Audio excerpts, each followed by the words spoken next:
So I got a comment on my Socialist response to war video asking if I could review this video by a certain Vaush character where he talks about the invasion of Ukraine. If you don't know who Vaush is, bless your heart. I wish I could live in your universe, but I'm about to ruin it for you. He's a YouTube streamer who identifies as a leftist with anarchistic leanings. However, there are a lot of controversial bad takes he's had over the years that lead me to think he isn't a serious leftist. He advocated for voting for Joe Biden, and a lot of people voted for Joe Biden, including some of you people in my audience, probably. But it does show that he doesn't have any concept whatsoever of independent working class politics. He's gotten into some beefs with leftists on YouTube over the years, especially people who live in imperialized countries. I'm thinking particularly of Hakeem, who's from Iraq, and Luna Oi from Vietnam, where basically he just disrespected their experiences of dealing with imperialism and the perspective that they gained from it. As we're gonna see here, he really is quick to repeat some Western imperialist talking points, and I think he's just a little more sympathetic to the American state than he'd like to think he is. That being said, there are a lot worse people who you could subscribe to on this shithole platform, and he is at least somewhat of a left-winger, so he does have some good takes every now and then.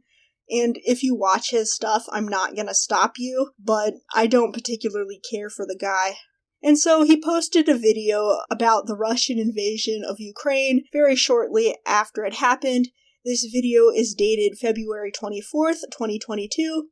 What we're gonna do is we're gonna watch the video in its entirety, and we're just gonna respond to the things he says as it goes along.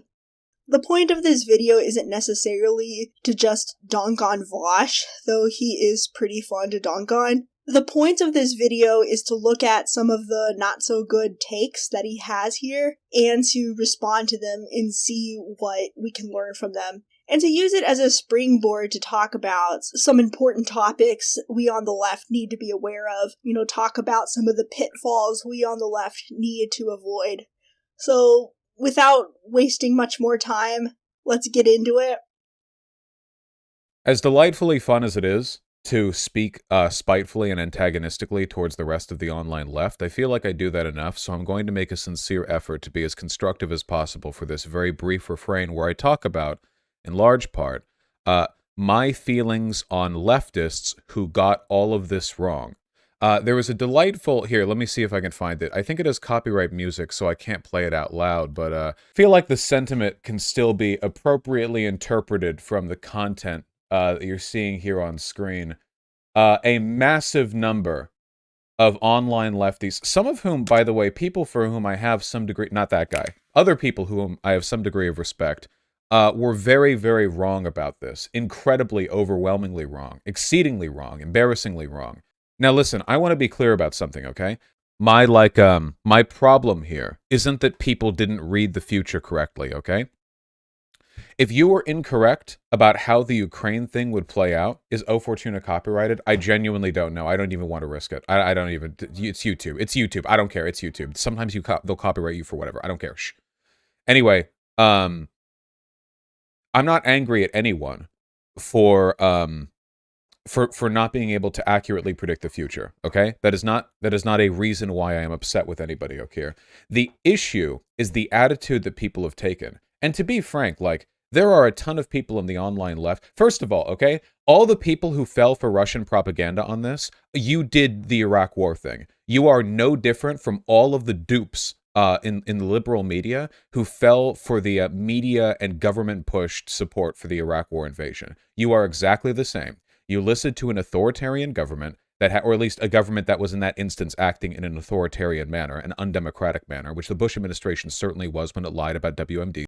On the topic of authoritarianism, usually what people mean when they say authoritarianism is a government that is implementing a large amount of state violence on the population. But the problem is all states are violent.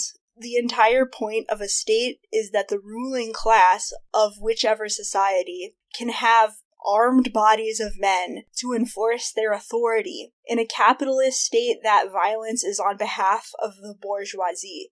Under socialism, it's on behalf of the working class, to defend the working class against the old former ruling class regaining its power. Some states are more violent than others, and usually if a state is using excessive amounts of violence, it's responding to something specific that's going on at that time politically. Fascism rose up in Germany in response to attempted socialist revolutions.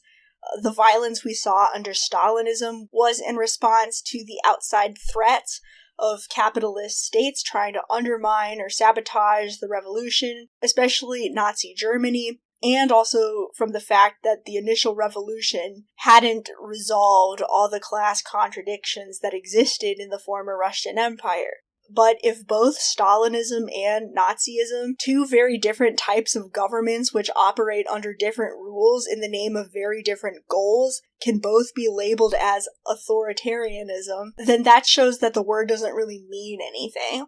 I think the term authoritarianism is more of a word used for moral judgment than actually describing what's going on in a particular society. It's better to use specific language that actually illustrates what's happening on a fundamental level. For example, we can say fascism in the case of the Nazis, or left-wing Bonapartism in the case of Stalinism. And for the United States, like Vaush says here, the terms racism, imperialism, and just plain old-fashioned capitalism will do just fine. I have been sitting on a video on Trotsky's writings on fascism, and we'll be able to talk about this in more depth then. Etc., etc. You fell for propaganda that was being manufactured in order to give a pretext for invasion that did nothing good and had no justification whatsoever. You did the exact same thing. Now there are different reasons why this can be bad. If you were just incorrect, if you just predicted the future incorrectly, I don't think that makes you a bad person, okay? The problem is a lot of people based their incorrect predictions off of trusting the Russian government. I have no idea what would lead any person in the left to trust the Russian government. Every negative criticism you could make towards bias within American media is indicative 1,000-fold for Russian state media. Seriously, I understand, and I understand. Like this is an issue of some contention for some groups, but if you can, by any objective metric, look at the lying taking place from Russian state media, it is overwhelming. What Vaush is referring to here is a trend among some segments of the left to automatically support Russia's actions because these leftists, for a very good reason, are resentful of the American state and American imperialism. And they see Russia as an opposing force to American imperialism. I did have one quote-unquote Marxist tell me to my face that Russia is not imperialist. I am sorry, if you have military bases in foreign countries like Russia has in the Caucasus, in Belarus, in North Africa, in the Middle East, in Central Asia, you are imperialist, okay? If you invade a foreign country for essentially any reason, not gonna say there aren't rare exceptions, you're imperialist. And the Russian state, which is capitalist, they're not building those bases out of the good of their heart. And obviously supporting the Russian ruling class in this situation is a bad take. First of all, it's never appropriate for socialists to be supporting a bourgeois state anywhere on the map. It's not appropriate for socialists to take sides in conflict between the bourgeoisie of different factions or different nations. I can understand when socialists support the Chinese Communist Party and what they do. I don't agree, but I can understand because at least China calls itself socialist, but a capitalist state like the Russian Federation, that just doesn't make any sense at all. It's a nationalistic instead of an internationalist approach. And second, even if we accept the premise that capitalist states have a right to exist, which they don't, and that capitalist states have a right to defend themselves in their own interests, what the Russian military is doing is not justifiable. It's an imperialist war and not a defensive war. That being said, the American leftists who are supporting the Russian state right now, they don't really have much capacity to do much damage, unlike what Vaush is going to argue here, because they don't actually live in Russia. They are still pushing the main message that US leftists should be spreading, which is hostility toward the US bourgeoisie. So I'm not particularly worried about these people. What I think are far more dangerous for the US left are people like Vaush, who are taking attention of American working class audiences and placing it overseas on a bunch of bad guys that they have no capacity to fight. I can 100% believe Vaush when he says that the Russian state and corporate media is full of shit. I think we should be cautious about saying it's worse than the US bourgeois press, but I can believe it's bad. Because at the end of the day, it is bourgeois media created by the ruling class to support the agenda of the ruling class in its state. But the issue is the vast majority of American workers and young people are not tuning in to what's being reported on RT, which, by the way, is a Russian state-funded media outlet analogous to the BBC or NPR. Instead, Americans are listening to the BBC and NPR, and also the corporate press like CNN and MSNBC, okay? So for people like me or Vaush who are creating socialist media and attempting to educate American progressive-minded people on how we should analyze and approach these issues, we need to be focusing our audience's attention to the biases in the media that our audience does consume. Of course, we socialists should follow the bourgeois press. I listen to NPR on my way to work when I'm okay with getting my blood pressure worked up, because we need to know the basic information about what's going on in the events that are taking place, and also we need to know what position the ruling class is taking on these issues. So we need to actually listen to the bias to understand what's going on in the ruling class's head. And it is extremely biased. In the days leading up to the war, I was listening to a story on NPR where a foreign correspondent was reporting from one of the Ukrainian quote-unquote breakaway republics. She talked to this Ukrainian patriot who told her he just didn't understand what would cause someone to want to support separating from Ukraine. And the obvious thing that the reporter might want to do is go to talk to the people who supported the separatist movement so that we could understand it, but instead the segment ended right there. You know, the Ukrainian state is more or less an ally to the US government, and so government-funded US press is obviously not going to publish anything that makes an US ally look good, or God forbid, make Russians look like anything other than mindless, bloodthirsty maniacs. One thing we're going to talk about a lot in this video is how we on the left really need to take a clean your own house first approach to our politics. We American leftists need to focus our attention on what the American ruling class is doing, because the American ruling class is the only bad guy we actually have any power whatsoever to fight. The Russian ruling class and their various crimes are the responsibility of the Russian workers. Right now, Russian state propagandists are telling incompatible stories. Right now, some of them are saying there's no invasion. Some of them are saying that Ukraine is invading Russia. There are constant videos like showing false flags being made, some of them so laughably bad. What was the one from just the other day? I need to replay this again. Like, these are people paid directly by the Russian government. Do you think they're not getting direct instructions to lie? Do you think that it's just a coincidence that all of them...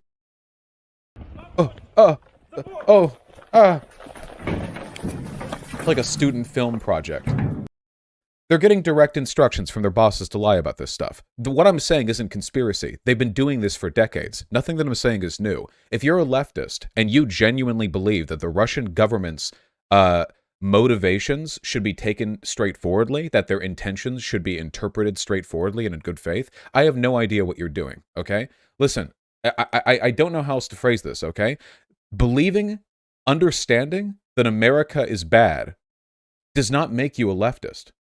That's like tier 0 political analysis. It's nothing. It's so meaningless. It's absolutely nothing, okay? Understanding that America bad and America do military war crime imperialism is about as foundational to a good political analysis as understanding that it's morally wrong to kill innocent people. It is such a foundational piece of information that without anything built up on top of it is essentially worthless, because depending on who's saying who's innocent, anyone can use that information to their benefit. Everybody agrees killing innocent civilians is bad.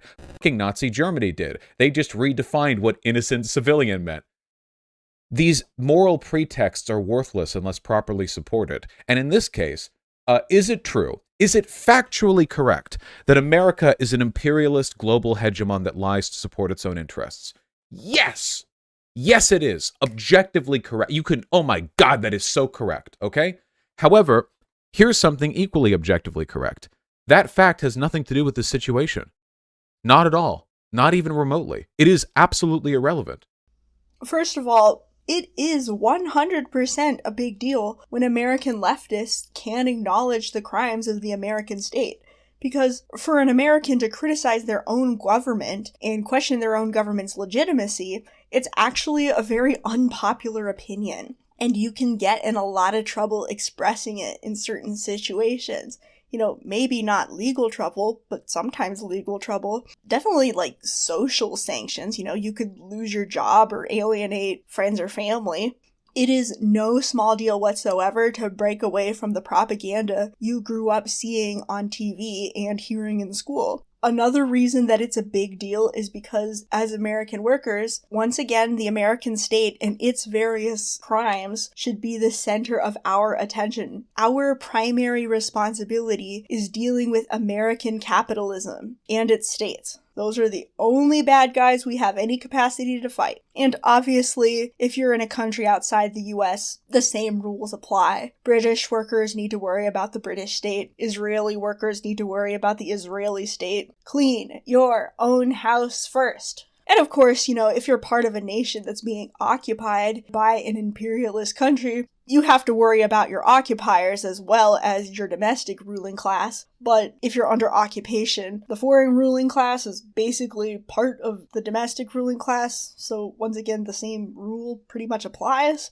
The other reason why it's a big fucking deal that we talk about American imperialism in this context is because American imperialism and Western imperialism more broadly has literally everything to do with this conflict. I'm sorry, it does. One of the major incentives for the Russian military to invade is fear of the expansion of NATO. And Vaush is going to contest this in a little bit, but he's wrong. This is part of an inter-imperialist conflict between the NATO states on one side and the Russian state on the other. What the Russian ruling class really wants to do is to wrest Ukraine away from Western imperialism and bring it under the influence of Russian imperialism, or at least force it to stay in a spot of neutrality. So it's extremely ignorant on Vaush's part to deny the role of Western imperialism in this conflict.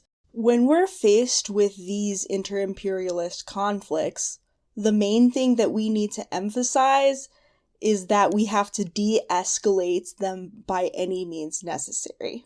And there's only one mean that's necessary to do that, and only one way that'll actually work, and that is we force our own domestic ruling class to disengage from the conflicts. So we in America, we need to be like, hey, some bullshit's happening in Ukraine, and you know what you're gonna do, American bourgeoisie? You're gonna keep your head down and stay the fuck out of it, because if you get involved, it's only gonna cause more trouble. Sure, Russian imperialism will be left facing no challenges except from the people they are oppressing, both in their own country and in foreign countries. But at the very least, if we can avoid getting other countries involved, if we in America, the UK, France, etc., if we can stop our own ruling classes from getting involved, it'll stop the conflict from getting worse, and it will save tens of thousands of lives, maybe even millions of lives, since it will stop World War III from happening. And bringing it up constantly when you're talking about Russia invading Ukraine is literally just doing a geopolitical all lives matter. Oh, sure, yeah, Russians are like killing Ukrainian civilians over nothing, but like, did you know that America's bad too? Oh, really? I didn't know that. Maybe you should repeat it in every single statement that you make for your entire life because you're so insecure about being conflated with a neocon because you disagree with something Russia did. It is insecurity fundamentally, and it's one of the things that I've been talking about for a long time, an aesthetic obsession with leftism. Saying America didn't do anything wrong in this instance doesn't feel like a leftist thing to say, you understand? It doesn't vibe with that aesthetic. Ugh. The reason we are talking about Western imperialism right now is because we Western leftists are once again obliged to take a clean your own house first approach. Second, because once again, Western imperialism is indeed a character in this story. The Russian ruling class didn't just wake up one day and decide to do this because they were bored. And finally, perhaps most importantly, because the bourgeois press, many US politicians, and the president of Ukraine himself are all pushing this narrative that the only way that we can resolve this conflict is for NATO to get involved, is for NATO to escalate the situation by sending guns and planes and setting up a quote-unquote no-fly zone, or maybe even, God forbid, putting boots on the ground in Ukraine. As leftists in Western countries, we need to stop that from happening by any means necessary, because that's going to turn all of Europe into a war zone, and it will have devastating consequences for not only Russian and Ukrainian workers, but for workers in the rest of Europe as well. It's going to start World War fucking III.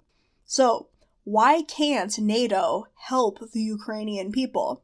Well, sure, NATO could theoretically kick the Russians out at the expense of massive civilian casualties and spending lots of money that should go toward education, housing, and healthcare. I mean, more likely it's just going to devolve into a complete and total shit show that affects victims across the globe. But, theoretically, they could maybe do it. But if the NATO bloc wins that war, what's Ukraine going to be left with? They're going to be left with NATO troops and NATO military bases throughout their country. They're going to then become ensnared by NATO imperialism. And what the Western powers are going to do is to force Ukraine to accept horrific terms, such as getting rid of all of their labor protection laws, privatizing a lot of public assets, and basically force Ukraine to open its doors to Western corporations who can just come into the country and rape and pillage as they please. It's going to turn Ukraine into a colony of the Western powers, with all the poverty and exploitation that goes along with that. Out of the frying pan and into the fire. Do you really think Joe fucking Biden gives a rat's ass about ordinary people in Ukraine?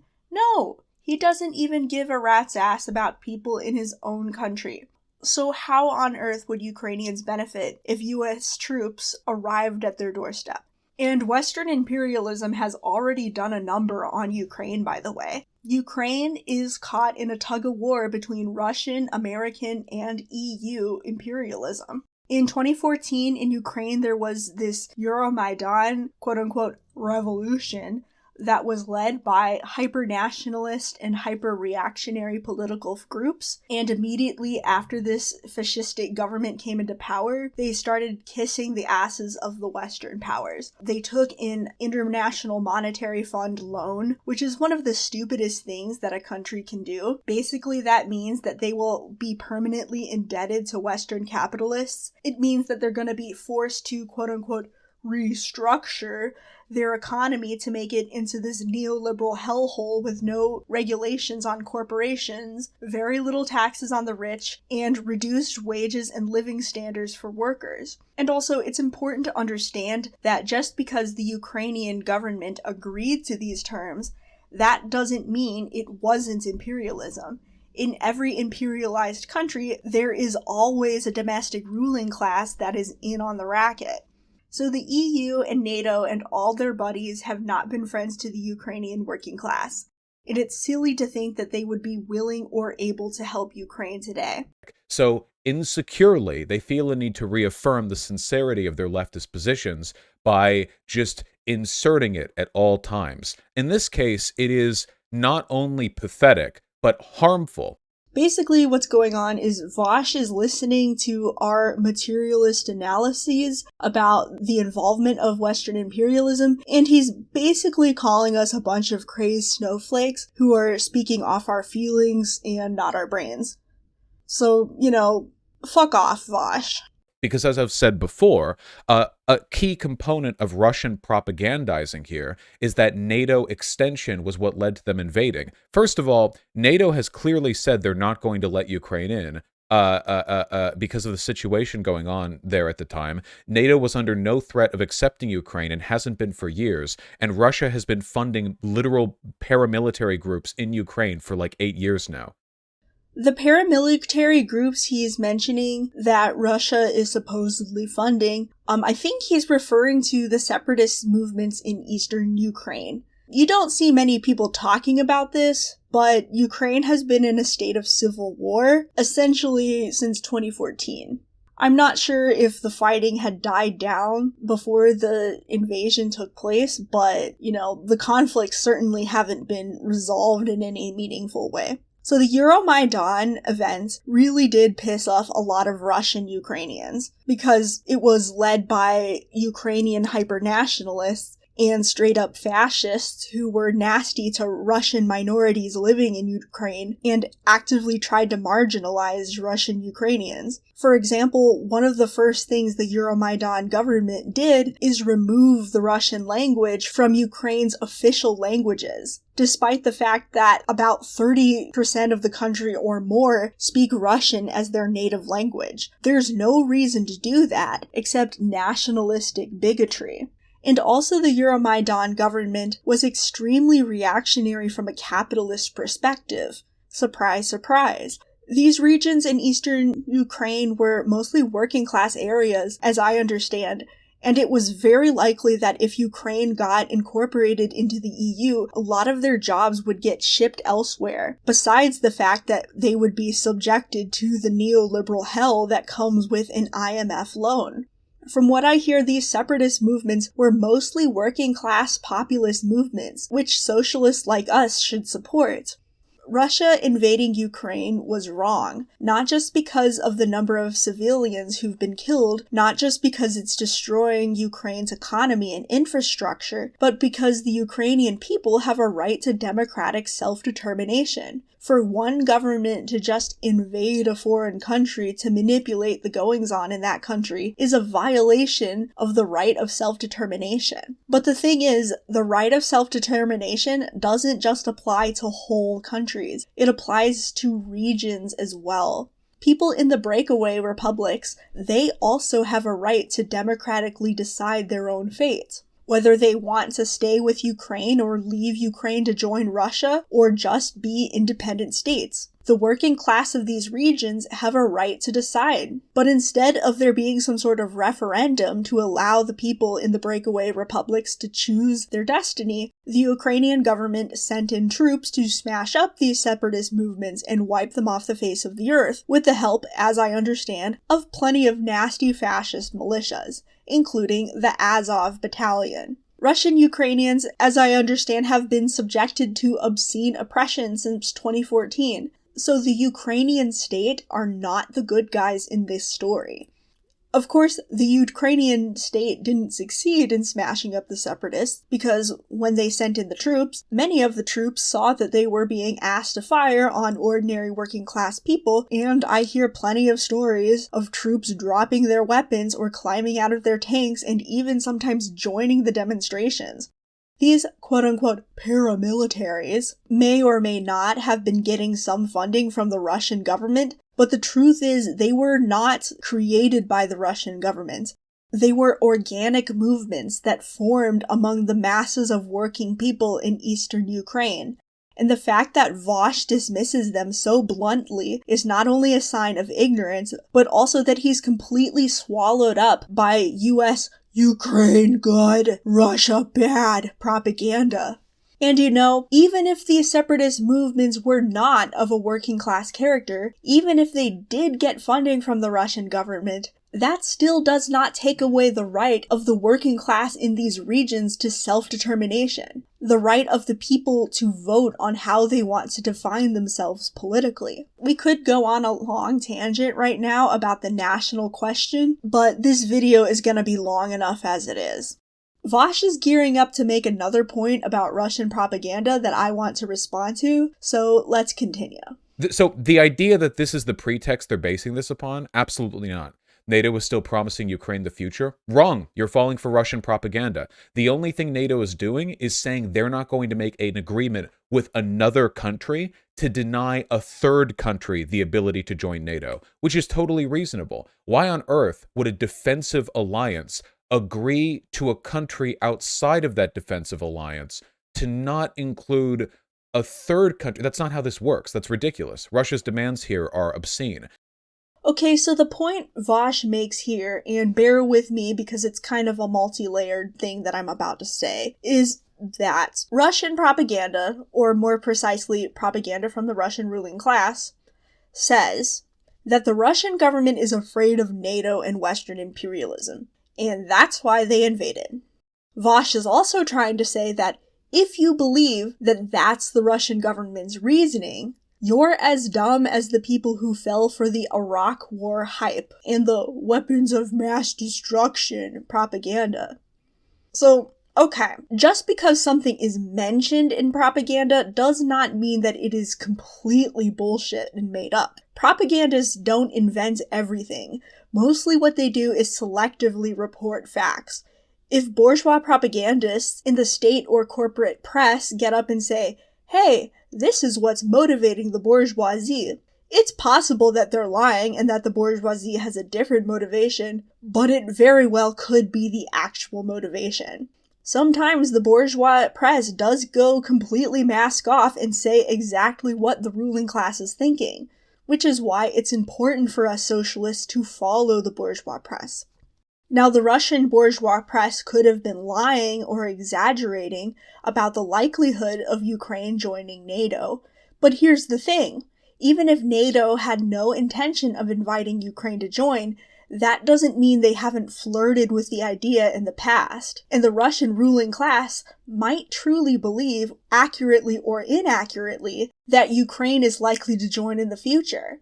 So to completely dismiss the idea that Russia is afraid of Western imperialism is silly. And where on God's green fucking earth did Vaush get the idea that NATO is a defensive alliance? NATO is one of the meanest, nasty imperialist blocs to have ever existed. It was founded on the basis of squashing working class uprisings in the imperialized world.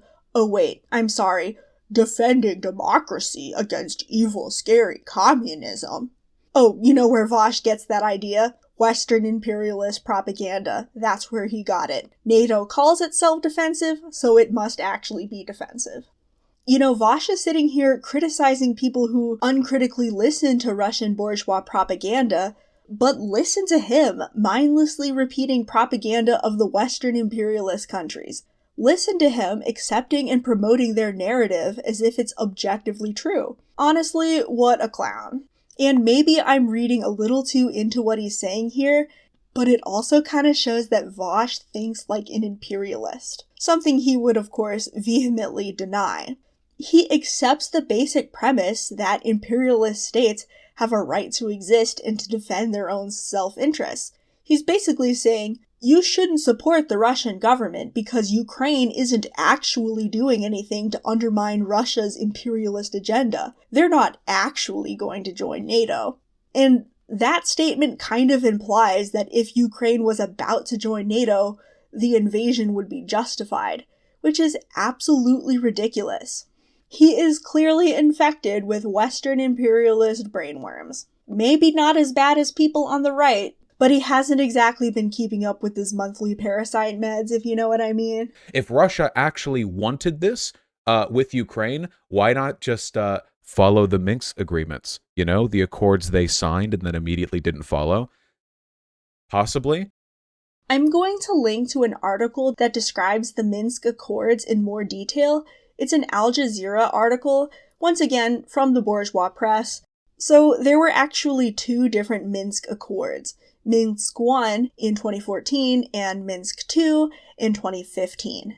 The deals were basically an attempt to broker a ceasefire in the Ukrainian civil war. The first one was just with the Ukrainian state and the separatists. The other, the Russian state, also sent representatives. So did Russia fail to follow the Minsk Accords? Well, maybe, but Russia also insisted that it isn't really a party to the conflict between the Ukrainian state and the separatists. Russia also insists that the Accords are really just about the conflict between the Ukrainian state and the separatists, in which case, what deal exactly are they breaking? To my understanding, the Ukrainian state also failed to follow the Minsk Accords because they agreed to stop fighting with the separatists in the breakaway republics, which they did not do. And they claim they aren't doing it because Russia isn't holding up its end of the bargain, which Russia doesn't believe exists. And because the Russian and Ukrainian governments interpret the agreement differently, the negotiations have been a total failure. But it's kind of irresponsible for Vaush to assume that only the Russian state bears responsibility for the conflict. And the fact that the Ukrainian state does bear some responsibility too, that just proves to us socialists that allying ourselves with one or another bourgeois state, with one faction or the bourgeoisie against another, that's always a recipe for disaster, because it involves making a deal with one of two devils. We're gonna get stabbed in the back, and the working class will get screwed over regardless of which side wins.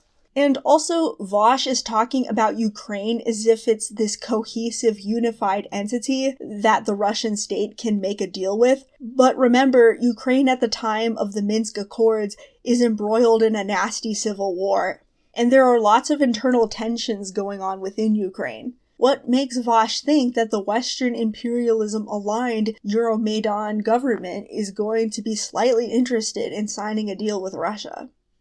And sometimes I say, Ukraine does X, Russia does Y, which is kind of a slip-up on my part, because it's usually the language that we use when we talk about these sort of conflicts, but I really should be saying the Russian ruling class and the Ukrainian ruling class, or the Russian state and the Ukrainian state, because these countries are not unified, cohesive entities that we can talk about as if they're a singular noun. You know, if Russia actually wanted that, they could have signed a treaty with Ukraine and gotten Ukraine to agree to never petition for support in NATO. But that would require a concession from Russia's part, which they were never willing to do, obviously. They've never given anything to Ukraine. All they've ever done is take and take and take. Yes, we know, Vaush. Ukraine good, Russia bad.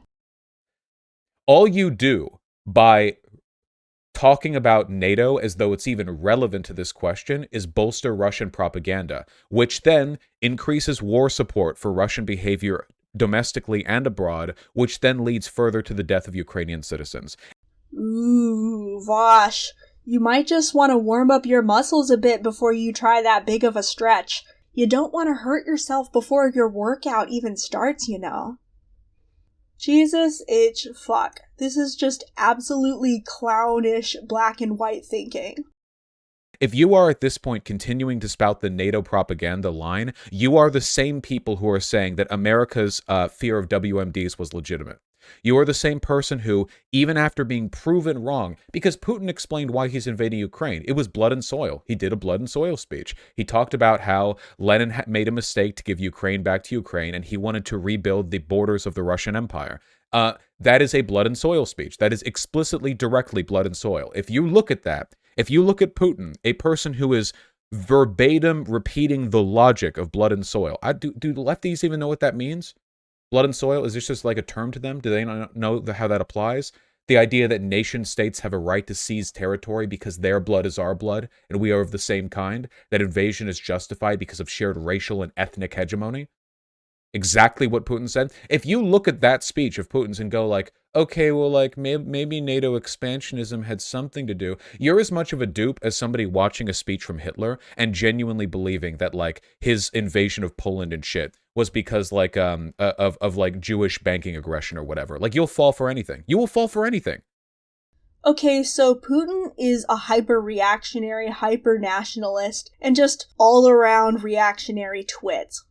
Putin very well may believe in the blood and soil ideology. But the thing is, blood and soil at the end of the day is just an ideology.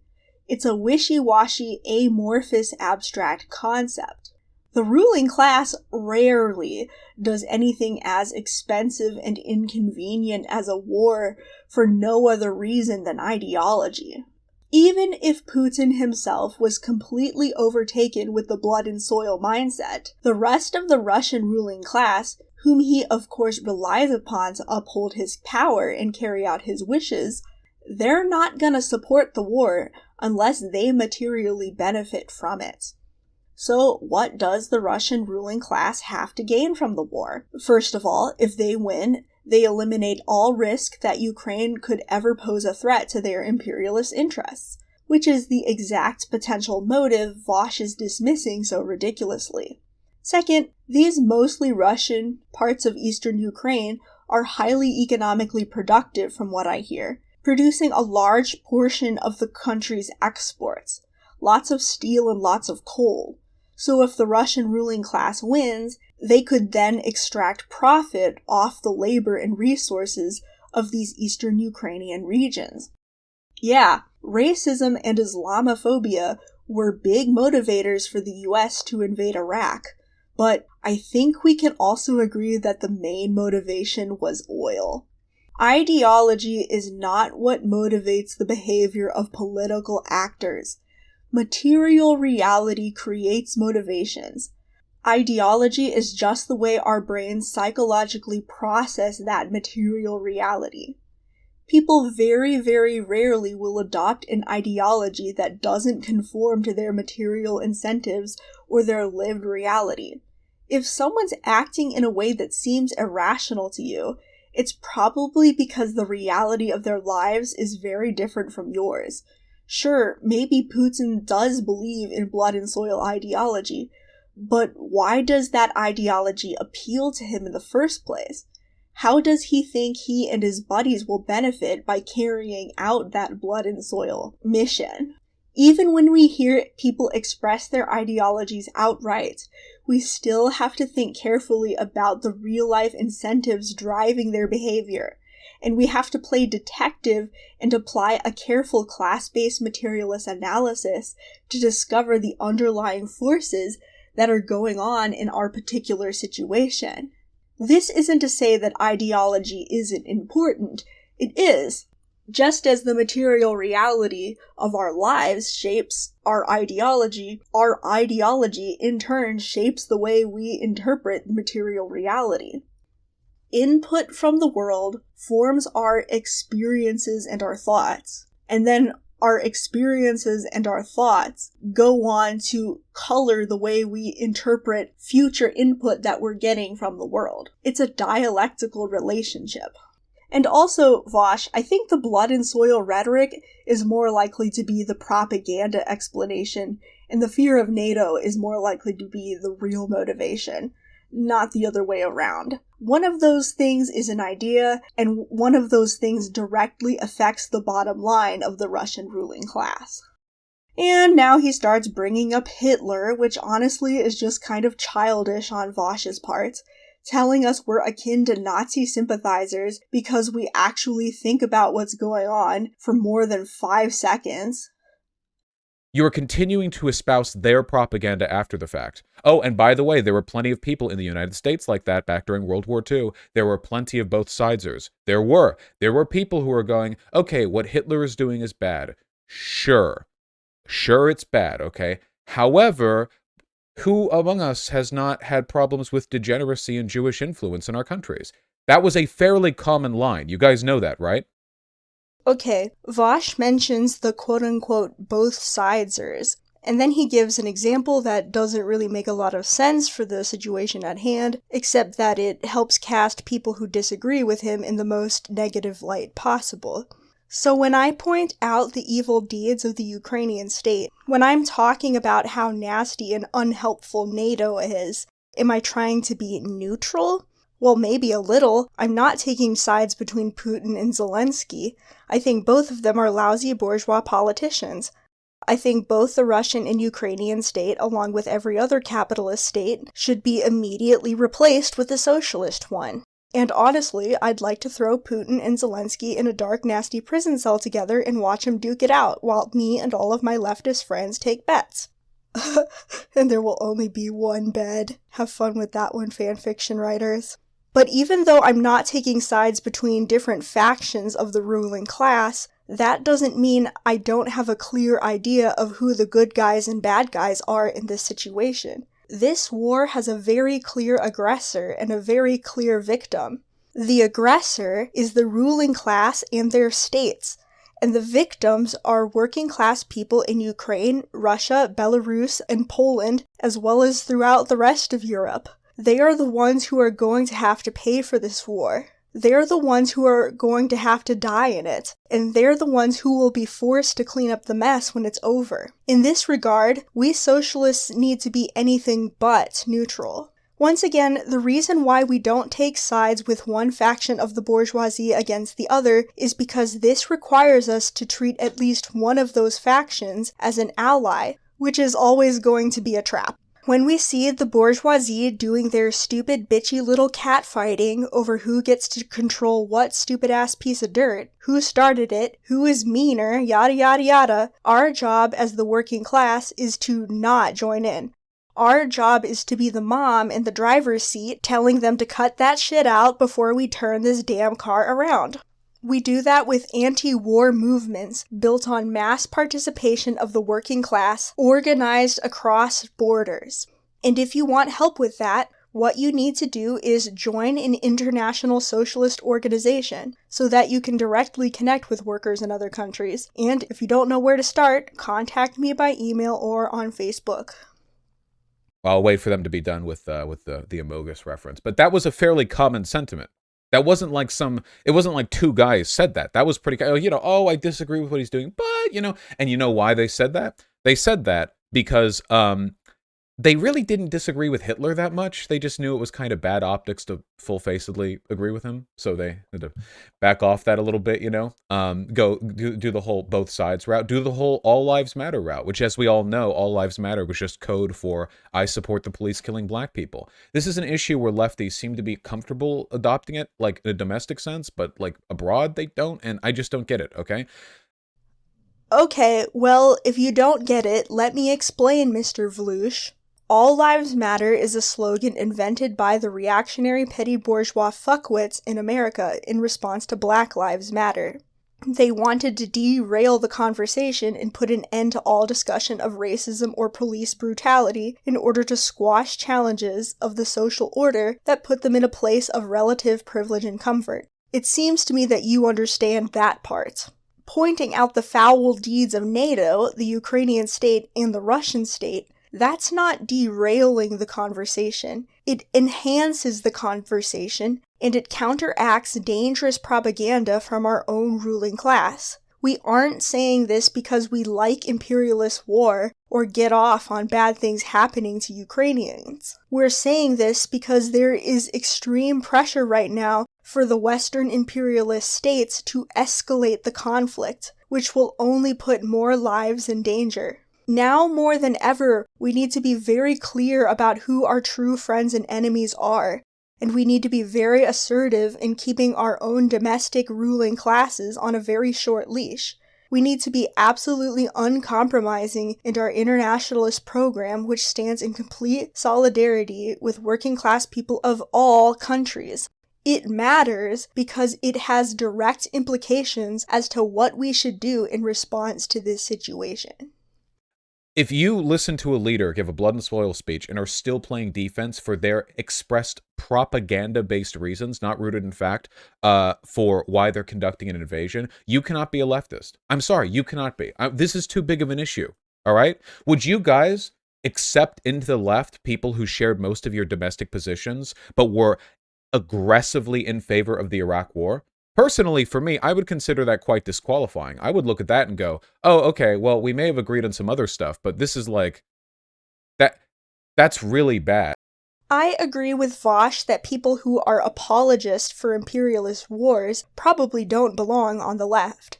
But what Vaush is saying here is also a load of garbage, and it kinda sounds like emotional blackmail to me. Either you agree with me, or you support killing babies and you hate the working class. He's saying if you accept the idea that the Russian state might have a material incentive for their behavior, and that NATO imperialism might be a character in this story, you are a traitor to the movement. He's basically taking the entire idea of materialist analysis and flushing it down the toilet. Vaush, materialist analysis is one of the most important things that leftists need to learn. What are you even doing here trying to be a leftist pundit if you aren't even going to bother teaching your audience materialist analysis? What's the point of your channel? How are young lefties supposed to walk away from your videos more aware of what's happening, better prepared to contribute to the movement, if you dismiss one of the basic tenets of leftist thought? If you're going to reject material analysis, I think it's you who needs to rethink the label of leftism. That's actually incredibly, really bad. I don't understand people like Hassan, who claim that they've retracted a bunch of their positions after getting everything wrong, and then are still retweeting people like Aaron Mate, an asset for the Russian State Department, who has literally gone on United Nations meetings on behalf of Russia to defend them in their claim that Assad has not used chemical weapons attacks on their own people. I don't understand people on the left who are using the Azov battalion as some kind of attack against Ukraine. Just a little background here. The Azov battalion is a neo-Nazi paramilitary group in Ukraine, which the Ukrainian state incorporated into their National Guard during the Civil War. I hope I don't need to explain to you why that's bad. When A, Russia has objectively a larger far-right militia force in the Wagner Group. B, both far-right parties combined in Ukraine got like a combined 2% of the vote, which wasn't enough to get a single parliament seat, I believe. And C, Ukraine is literally the least anti-Semitic country in all of Eastern Europe by this metric. In some countries in Central and Eastern Europe, roughly 1 in 5 adults or more say they would not accept Jews as fellow citizens. Ukraine right here has one of the largest Jewish populations in the world, 5%, which is still too many percent points of people who would not accept Jews as fellow citizens, mind you, compared to Russia's 14%. Armenia, wildin' over here with 32%. Jesus. Okay, Vaush is doing this strange thing where he is comparing the amount of fascism that exists in Russia and Ukraine as if it's some kind of competition between the nations. The thing is, countries are not unified, cohesive entities to which we can assign moral properties. Every nation on Earth is a messy hodgepodge of different class interests and internal conflicts and subpopulations. Yes, Ukraine's working class may have very low levels of anti-Semitism, if this infographic is to be believed, but that still doesn't change the fact that the government actually incorporated neo-Nazis into its army instead of smacking them off the face of the earth like Nazis deserve. And sure, maybe Russia does the same thing, I could believe it, but not because Russia bad, but because the Russian state is a bourgeois state and thus has a strong incentive to use fascist gangs to carry out their dirty work from time to time. And that precisely is why we don't take sides when the ruling class fights among itself, even if that fight takes the form of imperialist war. And maybe this infographic is accurate, and levels of anti-Semitic ideology are higher in Russia than in Ukraine. But here's the thing. Any group of working class people we encounter is likely going to believe some type of reactionary ideology or another. That's just something that we socialists have to deal with. But that doesn't necessarily bear any weight in deciding who does and doesn't deserve our solidarity. We stand with the workers of all nations, equally, full stop. And as socialists, we have an actual understanding of what anti-Semitism is. It's not some random disease that infected the Gentiles of the world and forced them to randomly hate Jews for no reason. It's an ideology created by the ruling classes as a form of psychological control. It distracts workers from class antagonism and confuses them about who their true friends and enemies are. And that's true for pretty much all forms of bigotry. So just because people have been blinded by this propaganda and brainwashing, that doesn't mean we should abandon them or write them off, or that we should deny them their right to democratically decide how they want their society to function. It certainly doesn't mean we write off the working class of an entire nation just because some of them are anti-Semitic. So Mr. Vaush here is setting up this narrative where he's defining entire countries as good or bad, worthy of our support or not worthy of our support, which is kind of silly because the reality is these countries don't actually exist. Like I said, each country is a messy hodgepodge of different groups and class interests who all have internal conflicts. The only thing that makes a Ukrainian is the fact that they live on a patch of dirt controlled by an institution known as the Ukrainian state. The only thing that makes a Russian is the fact that they live on a patch of dirt that's claimed by the Russian state. Sure, nations, groups of people who share a language and a particular culture and economic life, those exist organically independent of the states, but the borders we have around countries don't necessarily reflect the nations, plural, that live inside the country. For example, Ukraine has both ethnic Ukrainians and ethnic Russians in its borders. Russia has Russians, but it also has Chechens and Tartars and yes, even Ukrainians. These nation-states, as we typically think of them, are artificial constructions created by the ruling class. A nation-state is just a patch of dirt with a bunch of assholes living on it who all happen to be subjected to the violence of the same state. That's all it is. And if you are Russian or Ukrainian and it offends you to hear me say that your country isn't real, well, if it makes you feel any better, my country isn't real either, so... Asking, is Ukraine a better country than Russia, is like asking me if I'm on Team Edward or Team Jacob. It's like asking if Jim Kirk or Jean-Luc Picard is a better starship captain. Obviously it's Picard, but we don't need to get into that right now. Well, I could share my opinions on the issue for sure, but there's no reason I should even entertain those questions during a serious political conversation, because none of those people are even real. And likewise, trying to morally compare two countries is equally ridiculous and equally irrelevant for a serious political discussion, because we're talking about entities that don't really exist in the way that we're trying to talk about them. Ukraine's current president is Jewish. The people in Ukraine are more progressive on almost every front than Russia's. Putin gave a blood and soil speech before invading Ukraine. How can you possibly believe that Russia's invasion of Ukraine had anything to do with removing Nazis? Now that Russian forces have moved in, there are empirically more Nazis in Ukraine than there were before. The number has increased thus far. If Russia invaded, occupied Ukraine, and killed every member of the Azov battalion, there would still be more Nazis because of the Russian soldiers now in Ukraine. Blood and soil. Blood and soil. Meanwhile, even though they are still, relative to the United States, a conservative capitalist country, all of the official messaging from Ukraine's government has been perfectly in line with socialist values and ideals. How funny is that? Okay, we heard more ridiculous attempts to morally compare two entities that don't exist, and now Vaush has just made a statement about how supposedly progressive the Ukrainian state is, and he's making this statement right after talking about the levels of anti-Semitism among the Ukrainian general public. And that shows that he doesn't really know how to make a distinction between a population and the state that rules over it. And this basically means he has failed internationalism 101. When people confuse the states and the people they rule over, you get horrible things like thinking it's okay to completely devastate an economy with sanctions just to punish that country's shitty government. It leads to bigotry against people who are from that nation. It leads to an inability to form any sort of international solidarity with people in that nation. It's an extremely dangerous and reactionary idea that you can just lump the ruling class and the workers of a country together. You have failed step 1, Vaush.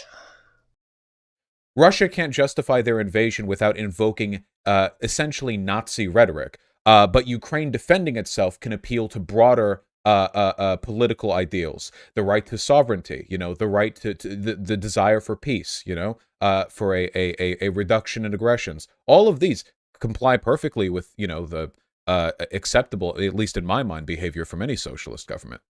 Russia cannot abide by these protocols because Russia is not only not a socialist government, they are a fascist government.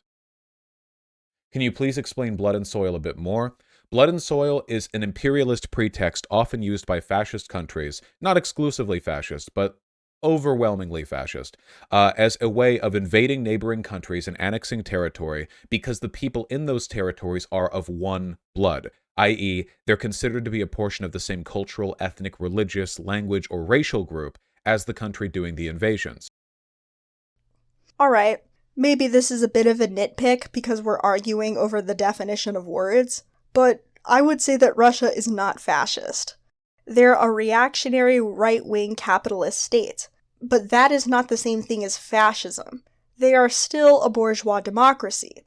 They may not be as functional of a bourgeois democracy as more established capitalist states like the UK or the US, but people in Russia still vote in parliamentary and local elections. Russia has lots of political parties which operate legally within the country, including a communist party, which doesn't have the best policies from what I hear, but still would never be allowed to operate in an actual fascist state. Russia does have some Bonapartist elements in that Putin has more control over state affairs than the rest of the Russian ruling class might like, and he himself isn't necessarily subjected to the constraints of electoralism. But that doesn't mean the country is actually fascist. Likewise, just because the Ukrainian state may have made some allies with fascist paramilitary groups, as capitalist states are wont to do every now and then, that doesn't necessarily mean that they're fascist either. Ukraine is still a liberal bourgeois democracy. It's just that liberal bourgeois democracy kinda sucks. Fascism is not the same thing as bad man have gun. As socialists, we want to use terminology that actually describes things and doesn't just judge them, like I was saying when I was talking about the term authoritarianism earlier. Ugh, God, I can't wait for this video to be over. You have to watch these videos like 8 million times through if you want to make a review of them sometimes, and I am just so sick and tired of his stupid voice. The problem with blood and soil, and this is all laid out perfectly in the UN Security Council speech given by Kenya's diplomat, which was a spectacular speech that literally all of you should go watch. Recording of me reacting to it, by which I mean silently watching it, is up on my second channel, or you can just Google Kenya UN speech. It was incredible. It was really, really, really good. Like, really, really good. And I'm normally bored by diplomat speeches, okay? I'm bored by you, Vaush. I'm not like a policy wonk or whatever. It was a very good speech. But as he explained, and as is the case, the problem is, guys, nation states are bullshit, borders are bullshit, okay? It does not matter what country you're talking about. Borders are never going to perfectly define clear distinctions between ethnic, religious, racial, cultural, whatever, between countries, okay? It will never happen. Yes, thank you. You clearly understand that, Vaush. But if that's the case, why the fuck are you assigning moral properties to nation-states as if they're things that actually exist and can be judged as singular nouns? Why are you framing this as a fight between nations instead of what it actually is? Bitchy inter-bourgeois catfighting that, in substance, is not even interesting enough for an episode of Real Housewives. And all countries that invoke blood and soil language do is use the pretext of ethnic unification as a way of justifying military imperialism. That is what Russia has done here. But Putin didn't simply just talk about taking the Donbass region because a lot of people there speak Russian, which they do. A lot of people there do speak Russian. He talked about rebuilding the Russian Empire. As we have seen in previous image comparisons, the Russian Empire's borders and the current country of Russia's borders are different. They are different. They end in very different places. They would have to take quite a few Eastern European countries and more to bring that back. Yeah, that was a little bit beyond blood and soil. That was more blood and soil when convenient, but also we want to rebuild our national empire as a way of, compensating for the humiliation we experienced when Lenin allowed for our country to be broken apart. Huh. Where have I heard that before? An authoritarian government using blood and soil to justify military pretext, but also wanting aggression to be used as a way of hearkening back to imperial expansion while, alluding to a greater time in the past. Hey, guys, it's Nazis. Oh God, here we go with the Nazi comparisons again. It's Nazis. And it's not a coincidence, by the way, that Dugin, the preeminent founder of Nazbolism, as we understand it, is one of the driving forces behind Russia's foreign policy. What he's written on, Russian national identity and their foreign policy. Alexander Dugin, right? Is it Dre or Dur? I forget if it's DR or DER or DRE. I know Dugin is the last name. Anyway, Alexander. Just an R, not even an E. Okay, Alexander Dugin, thank you. It's not a coincidence that this guy is one of the one of the most critical influencers of Russian foreign policy in terms of what he's written on and what should be done. Oh, he's a psychopath. He's not a Nazbol anymore. He's a neo-Eurasianist. Yeah, just like how Nazis aren't Nazis anymore, they're tradcons or paleocons or whatever else. Far-right groups are constantly redefining themselves as a way of avoiding the optical tension associated with the terminology they've ruined with their previous association. They've been doing this for ages and ages and ages. Even Hitler himself did it. There's a reason why Nazis have historically faked being socialists, in order to appeal to working class sentiment before throwing the hood off, killing all the people in their party who actually believes in socialism, and just doing the Nazi thing, which also reminds me of a lot of behavior in the online left recently. Look, all I'm going to say is this, okay? There is no room in the left for people who hold water for a fascist, far-right, ethno-nationalist government. And by the way, as far as I'm concerned, invoking blood and soil as a pretext for invasion is a form of ethno-nationalism. So told because it is, I don't know what else I can say. It's literally ethno-nationalism. Both of the terms of that word there are very squarely. You're using ethnicity as a determining force for not just imperialist action, but the authenticity of national inclusion. And if you don't think that a full Russian program, a full reconquest of the borderlines of the previous empire wouldn't include the ethnic oppression of groups they didn't like as much, then you're a fucking fool, because Stalin did that shit too. And so did Lenin. I didn't really have too much stuff to disagree with over the last 2 minutes or so, but do you really need to throw Lenin under the bus like that? The guy who was famous for his strong stance on the national question and the right of nations to self-determination? Some people just really need to read more books, Look, authoritarianism is bad, okay, guys? Just capping this off, all right? I've said this in the past before about Bernie or bust, but this issue is much more severe to me, okay? I now, with all the power vested in me, okay, I condemn to an eternal blight everyone in the online left who is wrong on this and who does not see the error of their ways, okay? An eternal blight upon all of them, all right?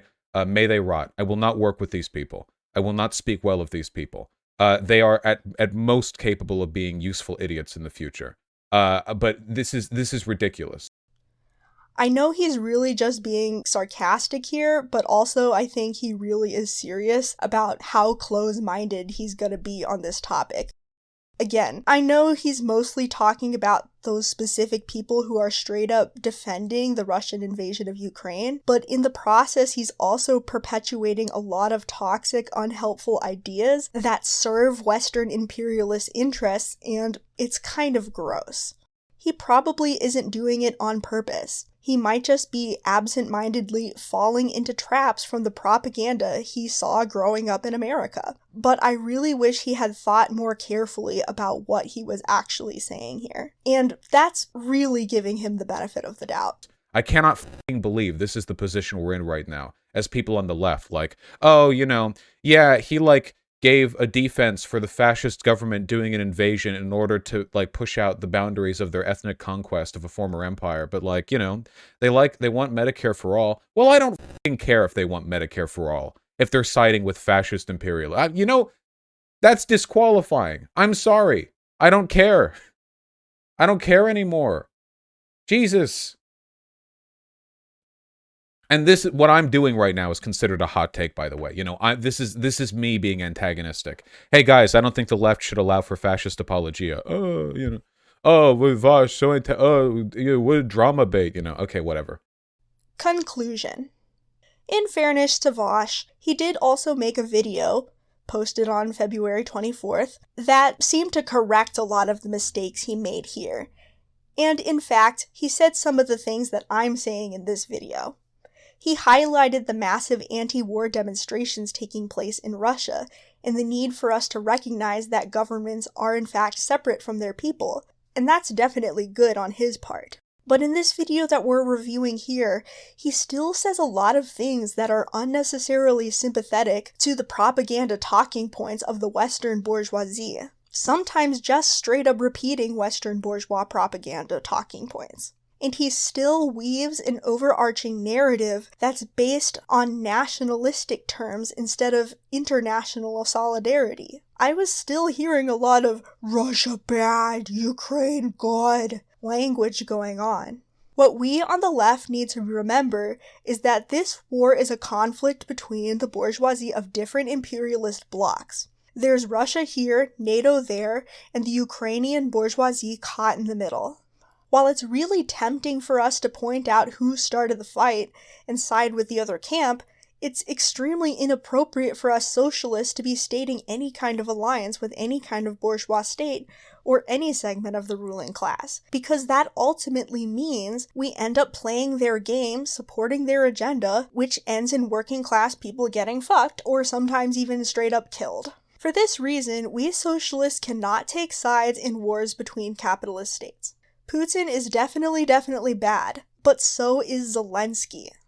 It doesn't matter which one of these camps is worst or which one is least evil. None of them are worthy of our support. And at the same time, we need to remember that nation-states are not cohesive entities that act as a single unit. They are hot messes of class conflict in different camps who all happen to be smushed together within the arbitrary lines of a map. It's silly to side with one nation-state over another because, essentially, nation-states aren't even real.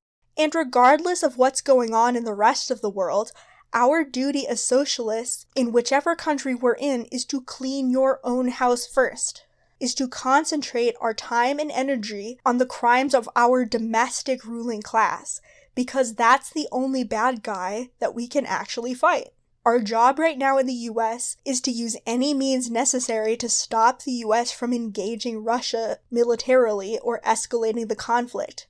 That means no troops on the ground, no military aid to the Ukrainian state, and it means no sanctions, which do nothing but hurt working class Russians and do not work. We de-escalate these inter-imperialist conflicts by forcing our own ruling classes to disengage from them. Recently, in a real admirable display of internationalism, Greek railroad workers went on strike and refused to ship NATO weapons into Ukraine. That is the type of action we need to see in both Russia and in the Western countries if we want to end this conflict as quickly as possible with as many lives as possible spared. We stand with the working class people of all nations equally, without favoring the people of one nation or another. We oppose the ruling class of all nations equally. We do not accept the legitimacy of the bourgeoisie or their states, and we do not allow ourselves to be hypnotized into supporting any of their agendas.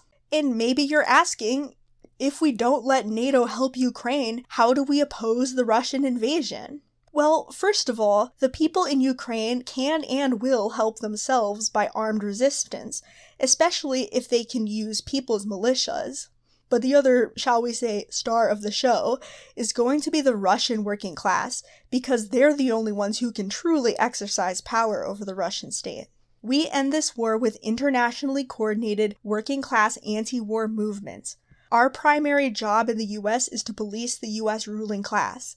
Our second job is to do everything we can to support Russian anti-war protesters who are facing vicious state violence in prison time for speaking out against the war.